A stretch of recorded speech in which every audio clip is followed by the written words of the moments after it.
جو پاکستان تحریک انصاف کے hard core ہے، جو کہ سخت گیر موقف رکھتے ہیں، ان کی طرف سے آیا ہے گو کہ لانگ مارچ جو ہے وہ منسوخ کر دیا گیا۔ احمد نیازی صاحب نے یہ منسوخ کر دیا ہے، لیکن خالد خورشید سابق وزیر اعلیٰ گلگت بلتستان اور بہت ہی متحرک رہنما پی ٹی آئی کے، انہوں نے یہ کہا ہے کہ عمران خان کی رہائی کا حل صرف ایک ہی ہے، اور وہ ہے پبلک پریشر۔ پہلا لانگ مارچ کیا جائے، پھر لانگ مارچ کیا جائے، اور دوسرے میں تیسرا لانگ مارچ کیا جائے، اور لانگ مارچ کرتے رہنا چاہیے۔ تو اس طریقے سے پاکستان تحریک انصاف کے اندر بھی دو طرح کی آراء پائی جاتی ہیں۔ تو بہرحال یہ آج کا دن جو ہے وہ خاص طور پر اس لیے بھی ہے کہ صرف 2 دن بعد، یعنی کہ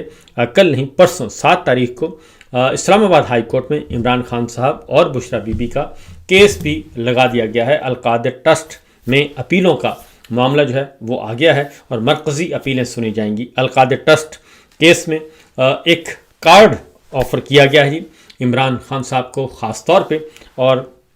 اس میں یہ جو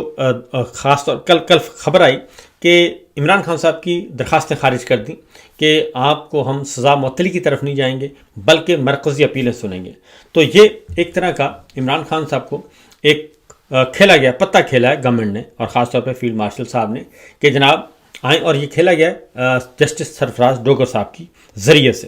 کہ آئیں اور مرکزی اپیلوں پہ فیصلہ کرتے ہیں، کیونکہ مرکزی اپیل کا جو فیصلہ ہے اس میں دلائل ہیں، اس میں تقریباً 2 ہفتے لگ جائیں گے، اور اگر 7 تاریخ کو شروع ہوتا ہے تو تقریباً 1 مہینہ 2 ہفتے لگیں گے۔ ہفتے میں 2 دن کہتے ہیں کہ جی ہم کیس سنیں گے، اور اگر یہ ہفتے میں 2 دن سنتے ہیں تو زیادہ سے زیادہ 8 ہیئرنگز اس کی ہیں۔ 1 مہینے کے اندر جو ہے وہ یہ فیصلہ کر سکتے ہیں، اور اس 1 ماہ کے اندر ہوگا کیا؟ ہوگا یہ کہ عمران خان صاحب کو اور عمران خان صاحب کی فیملی ممبرز کو یہ کہا جائے گا کہ جناب آئیں بیٹھ کے بات کریں، اور آئے ہمارے ساتھ ڈیل ڈن کریں، مذاکرات کریں، فائنل کریں۔ اگر آپ نے مستقل رہا ہونا ہے تو ہم جو ہے وہ ڈوگر صاحب کے ذریعے سے ہی ہم آپ کو رہا کروا دیتے ہیں۔ تو یہ ایک ٹیبل پر موجود ہے، کیونکہ دوسری جانب جو معاملات بگڑ چکے ہیں، خاص طور پہ آل شریف کے ساتھ اور فیلڈ مارشل کے ساتھ، وہ اس کی وجہ سے معاملات جو ہیں وہ عمران خان صاحب کو فیور میں جا سکتے ہیں، اور اس لیے یہ خاص طور پہ یہ دن جو ہیں آنے والے یہ کافی ہیں امپورٹنٹ دن ہیں۔ دوسری جانب نوری نیازی صاحبہ نے یہ بھی کہا ہے کہ عمران خان صاحب جو ہیں یہ چاہتے ہیں کہ عمران خان صاحب معافی مانگیں تو اور ان کی عزت رہ جائے، تو لیکن عمران خان ان سے کبھی معافی نہیں مانگے گا، بلکہ یہ سب عمران خان سے معافی مانگیں گے، اور اس کی وجہ یہ ہے کہ 9 مئی ہم نے نہیں کیا، کیونکہ 9 مئی آ رہا ہے، اور وہ کہتے ہیں کہ 9 مئی ہم نے نہیں کیا۔ اور ایک اور عمران خان صاحب کو اور پاکستان تحریک انصاف کو ایک ایج حاصل ہوا ہے۔ ہمارے ریٹائرڈ لیفٹیننٹ جنرل ہیں لودھی صاحب، وہ کافی عزت دار، ان کی رسپیکٹ ہے، اور سیکرٹری ڈیفنس بھی رہ چکے ہیں نعیم لودھی صاحب۔ انہوں نے ایک انٹرویو میں ایک بات کہی ہے، انہوں نے کہا یہ روز کہا جاتا ہے کہ جی عمران خان 9 مئی کی معافی مانگیں، تو انہوں نے کہا کہ 9 مئی کو عمران خان تو جیل میں تھا، نمبر 1۔ نمبر 2 یہ کہ اصل تحقیقات تو ہونی چاہیے، ایک کمیشن بننا چاہیے کہ 9 مئی کو ٹھیک ہے کہ پاکستان تحریک انصاف کے کارکنان کو یا رہنماؤں کو فوجی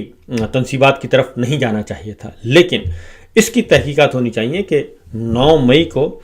تشدد کس نے کروایا، اور یہ مار دھاڑ کس نے کروائی، یہ سب کچھ کس نے کیا، جلاؤ گھراؤ کس نے کیا، اس کی تحقیقات ہونی چاہیے۔ پھر معافی الیکشن چوری کی بھی مانگنی چاہیے کہ الیکشن چوری کس نے کیا اور کس نے کروایا، یہ معافی مانگنی چاہیے۔ پھر یہ کہ پاکستان تحریک انصاف کو اور ان پہ جو ظلم و ستم ہوا وہ کس نے کیا، جھوٹے مقدمات کس نے درج کیے، جیلوں میں کس نے ڈالا، اور یہ آئین شکنی کس نے کی، آئین کس نے توڑا، 26ویں آئینی غیر آئینی ترمیم پیش نہیں، یہ ساری چیزوں کی پھر معافی مانگنی چاہیے۔ اس لیے انہوں نے کہا کہ معافی کی طرف اگر جانا ہے تو پھر معافیاں تو بہت ساری معافیاں آئیں گی، تو بہتر یہی ہے کہ سب ایک دوسرے کو درگزر کریں اور معاملات کو آگے بڑھیں اور فریش الیکشن کی طرف جایا جائے۔